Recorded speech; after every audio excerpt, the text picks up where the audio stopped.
Bismillahirrahmanirrahim. Assalamualaikum warahmatullahi wabarakatuh. Hai, perkenalkan nama saya Muktidah Hanun Siregar. Di video ini saya akan mencoba memberikan ringkasan dari video terkait tentang teori belajar yang telah disampaikan oleh Bapak Syihabuddin Said. Oke, selamat menyaksikan ya.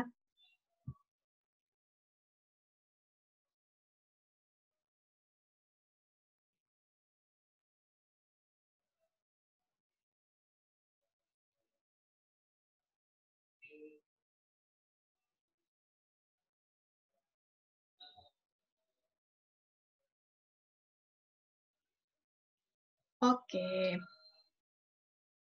jadi yang namanya teori itu adalah analisis belajar yang analisis terhadap fakta-fakta,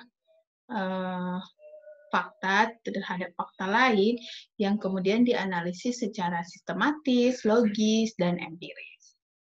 Oke, jadi yang namanya teori belajar, jadi kita melakukan analisis mendalam terkait aktivitas sadar dan menetap yang dilakukan oleh manusia sebagai individu dalam berinteraksi dengan lingkungannya yang mengakibatkan perubahan perilaku, meliputi perubahan sikap, pengetahuan, dan keterampilan. Dan perubahan ini, proses dari kita menganalisa ini, itu nanti harus dilakukan secara sistematis, logis, dan empiris. Secara ringkas yang disebut dengan teori belajar seperti itu. Nah, dalam perkembangannya, teori belajar itu terdiri dalam 5 mazhab, ya, dalam 5 aliran. Oke, berikutnya ciri belajar. Orang-orang yang individu yang dikatakan mengikuti belajar, berarti dia ada perubahan perilaku yang lebih baik dan relatif menetap akibat dari interaksi aktif dengan lingkungannya. Artinya memang mereka yang mengatakan diri sudah belajar, berarti harus ada perubahan perilaku ke arah yang lebih baik, dan perubahan itu harus dilakukan secara menetap, yang memang itu didapatkan dari akibat interaksi dirinya dengan lingkungannya. Nah, ada 5 aliran atau mazhab dalam teori belajar, dan semuanya itu membahas sesuai dengan alirannya masing-masing. Nah, kalau aliran yang tingkah laku, dia membahas suatu belajar dilihat dari respon terhadap stimulan yang ada. Jadi memang yang menjadi fokus utamanya adalah siswa itu menjadi aktif untuk merespon stimulus yang diberikan oleh guru atau dosen. Jadi memang fokusnya pada hasil. Yang kedua adalah teori kognitif. Nah, kalau teori kognitif, pembelajaran diharapkan siswa aktif dalam proses belajar. Jadi dalam prosesnya, jadi fokus penilaian pada proses belajar. Nah, berikutnya yang aliran humanistik. Nah, fokus pada aliran ini adalah bagaimana memanusiakan manusia. Intinya seperti itu. Nah, yang dimaksud dengan memanusiakan manusia ini adalah bagaimana siswa itu aktif untuk memahami isi dalam pembelajaran. Jadi fokusnya adalah bagaimana si individu itu bisa memahami dirinya dan lingkungannya. Berikutnya yang keempat adalah aliran atau mazhab konstruktivistik. Ya. Nah, aliran ini menganut bahwa setiap siswa diharapkan bisa membangun atau mengembangkan kemampuan dia dalam gagasan, pengetahuan, gitu, ataupun ide-ide dari pengetahuan yang dia miliki.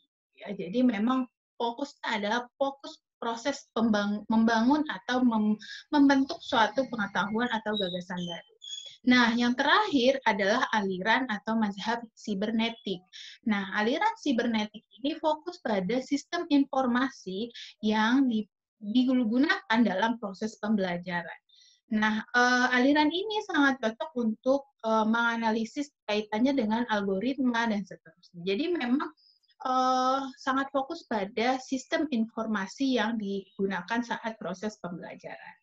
Oke, setiap teori belajar ini mempunyai kekurangan dan kelemahannya masing-masing. Jadi tidak bisa digunakan secara secara hanya berdiri sendiri gitu.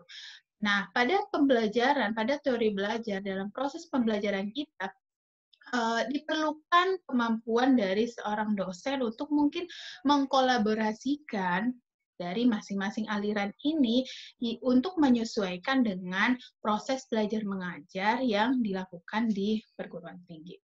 Oke, kesimpulannya, jadi teori belajar itu nanti sebenarnya berakar dari banyak teori, tidak hanya bicara teori pendidikan, tapi juga teori psikologi. Jadi dalam memahami bagaimana mahasiswa itu, gitu.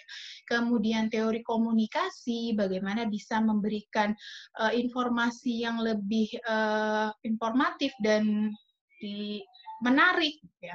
Dan bidang kajian lainnya. Dan dalam dunia pendidikan, kita tidak bisa hanya membahas pendidikan, tapi juga harus melibatkan ilmu-ilmu lain, yaitu ilmu psikologi, ilmu komunikasi, sosial, filsafat, dan ilmu-ilmu lainnya. Jadi memang harus ada kolaborasi antar berbagai ilmu-ilmu dalam memberikan pengajaran atau proses pembelajaran yang lebih baik. Dan tidak ada satupun teori yang terbaik dari semua teori itu. Yang bisa kita lakukan adalah kita mempelajari dari masing-masing teori itu agar bisa kita manfaatkan dan kita gunakan dengan sebaik-baiknya dalam proses pembelajaran kita. Oke, sekian tugas ringkasan dari saya. Semoga bermanfaat.